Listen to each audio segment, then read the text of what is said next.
ರಾಮ್ಜಿ ವಾಪಸ್ಸು ಪಡೆದು ನರೇಗಾ ಯೋಜನೆಯನ್ನು ಪುನರ್ಸ್ಥಾಪಿಸಿ ಗ್ರಾಮೀಣ ಕೂಲಿ ಕಾರ್ಮಿಕರಿಗೆ ಉದ್ಯೋಗವನ್ನು ಖಾತ್ರಿಪಡಿಸಲು ಆಗ್ರಹಿಸಿ ಪ್ರತಿಭಟನೆ ಮಾಡಲಾಗಿದೆ. ಯಾದಗಿರಿಯಲ್ಲಿ ಗ್ರಾಮೀಣ ಜನತೆ ಉದ್ಯೋಗಕ್ಕಾಗಿ ತಮ್ಮ ಹಳ್ಳಿಗಳನ್ನು ತೊರೆದು ಪಟ್ಟಣಕ್ಕೆ ವಲಸೆ ಹೋಗುವುದನ್ನು ತಡೆಯಲು 2005ರಲ್ಲಿ ಜಾರಿಯಾದ ನರೇಗಾ ಯೋಜನೆ ಗಮನಾರ್ಹ ಪಾತ್ರ ವಹಿಸಿತ್ತು. ಇಂದು ಅದೇ ಉದ್ಯೋಗ ಖಾತ್ರಿ ಯೋಜನೆಯನ್ನು ವಿಬಿ ರಾಮ್ಜಿ ಎಂಬ ಹೆಸರಿನೊಂದಿಗೆ ಮೂಲಭೂತ ಬದಲಾವಣೆ ಮಾಡಿ ಉದ್ಯೋಗ ಖಾತ್ರಿ ಇಲ್ಲದ ಗ್ರಾಮೀಣ ಜನತೆಯ ಬದುಕನ್ನೇ ಕಸಿಯಲು ಹೊರಟಿರುವ ನಡೆ ಇದಾಗಿದೆ ಅಂತ ಅಖಿಲ ಭಾರತ ರೈತ ಕೃಷಿ ಕಾರ್ಮಿಕರ ಸಂಘಟನೆ ಯಾದಗಿರಿ ಜಿಲ್ಲಾ ಸಮಿತಿ ಖಂಡಿಸುತ್ತದೆ. ಇಂದು ರೈತ ಕೃಷಿ ಕಾರ್ಮಿಕರ ಬದುಕು ದಿನದಿಂದ ದಿನಕ್ಕೆ ಅಗತ್ಯ ವಸ್ತುಗಳ ಬೆಲೆ ಏರಿಕೆ, ಕೃಷಿ ಒಳಸುರಿವುಗಳ ಬೆಲೆ ಏರಿಕೆಯಿಂದಾಗಿ ತತ್ತರಿಸಿ ಹೋಗಿದೆ. ಸಾಲ ಮಾಡಿ ಬೆಳೆದ ಬೆಳೆಗೂ ಸರಿಯಾದ ಬೆಲೆ ನಿಗದಿಯಾಗದೆ, ಪ್ರಾಕೃತಿಕ ವಿಕೋಪದಿಂದಾಗಿ ಬೆಳೆದ ಬೆಳೆಯೂ ರೈತರಿಗೆ ಸಿಗದೆ ಪ್ರತಿ ಬಾರಿಯೂ ನಷ್ಟವನ್ನೇ ಎದುರಿಸುತ್ತಿದ್ದಾನೆ. ಇಂತಹ ಕಷ್ಟದ ಪರಿಸ್ಥಿತಿಯಲ್ಲಿ ಗ್ರಾಮೀಣ ಜನತೆಯ ಬದುಕಿಗೆ ಆಸರೆಯಾಗಿರುವ ನರೇಗಾ ಯೋಜನೆಯನ್ನು ರದ್ದುಗೊಳಿಸಿ ಉದ್ಯೋಗ ಖಾತ್ರಿ ಇಲ್ಲದ ವಿಬಿ ರಾಮ್ಜಿಯನ್ನ ಜಾರಿಗೊಳಿಸ್ತಾ ಇರುವುದು ಗ್ರಾಮೀಣ ಬದುಕನ್ನೇ ಸರ್ವನಾಶ ಮಾಡಿದಂತಾಗ್ತಾ ಇದೆ.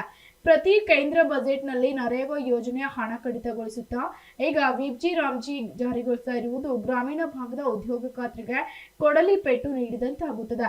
ದೇಶದ 12 ಕೋಟಿ ಅಧಿಕ ಜನತೆ ನರೇಗಾ ಯೋಜನೆಯಡಿಯಲ್ಲಿ ಬದುಕು ಸಾಗಿಸುವುದಲ್ಲದೆ ಮುಖ್ಯವಾಗಿ ಹೆಣ್ಣು ಮಕ್ಕಳಿಗೆ ಕನಿಷ್ಠ ಆರ್ಥಿಕ ಬಲ ನೀಡಿತ್ತು.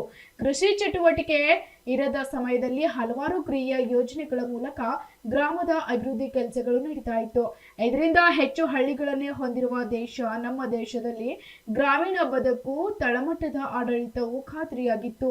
ಆದ್ರೆ ಇದೀಗ ಕೇಂದ್ರ ಸರ್ಕಾರವೇ ಅಖಿಲ ಭಾರತ ಮಟ್ಟದಲ್ಲಿ ಇಡೀ ದೇಶದ ಎಲ್ಲಾ ಯೋಜನೆಗಳಿಗೆ ಕೇಂದ್ರೀಕೃತ ಯೋಜನೆ ರೂಪಿಸಿ ಗ್ರಾಮ ಮಟ್ಟದಲ್ಲಿ ಅನುಷ್ಠಾನ ತರಲು ಹಣ ಬಿಡುಗಡೆ ಮಾಡಿರುವುದು ಗ್ರಾಮೀಣ ಆಡಳಿತಕ್ಕೆ ಧಕ್ಕೆ ತಂದಂತಾಗುತ್ತದೆ.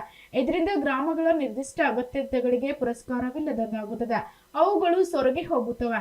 ಗ್ರಾಮ ಪಂಚಾಯಿತಿ ಅದಕ್ಕೆ ಪೂರಕವಾಗಿ ಯೋಜನೆಗಳನ್ನು ರೂಪಿಸುವುದು ಸಹ ಅವುಗಳು ಅನುಷ್ಠಾನಕ್ಕೆ ಹಣವಿಲ್ಲದೆ ಜಾರಿಗೊಳ್ಳುವುದಿಲ್ಲ. ಇದರಿಂದಾಗಿ ಗ್ರಾಮೀಣ ಭಾಗದಲ್ಲಿ ಕೃಷಿ ಚಟುವಟಿಕೆ ಇಲ್ಲದ ಸಮಯದಲ್ಲಿ ಕೆಲಸ ಇಲ್ಲದಂತಾಗಿ ನರೇಗಾ ಯೋಜನೆ ಮೂಲ ಆಶಯವನ್ನು ಗಾಳಿಗೆ ತೂರದಂತಾಗುತ್ತದೆ ಅಂತ ಪ್ರತಿಭಟನೆ ಮಾಡಲಾಗಿದೆ. ಹಾಗೂ ಬೇಡಿಕೆಯ ಮನವಿ ಪತ್ರವನ್ನು ಮಾನ್ಯ ಜಿಲ್ಲಾಧಿಕಾರಿಗಳ ಮೂಲಕ ಪ್ರಧಾನ ಮಂತ್ರಿ ಹಾಗೂ ಮುಖ್ಯಮಂತ್ರಿಗಳಿಗೆ ಸಲ್ಲಿಸಲಾಗಿದೆ.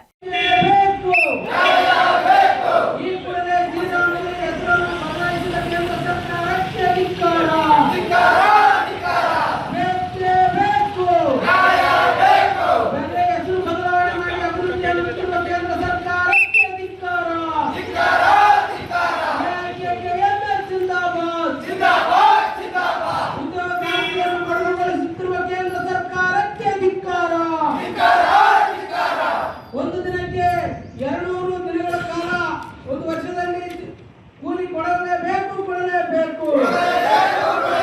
Bureau report, SSV news, Yadgir.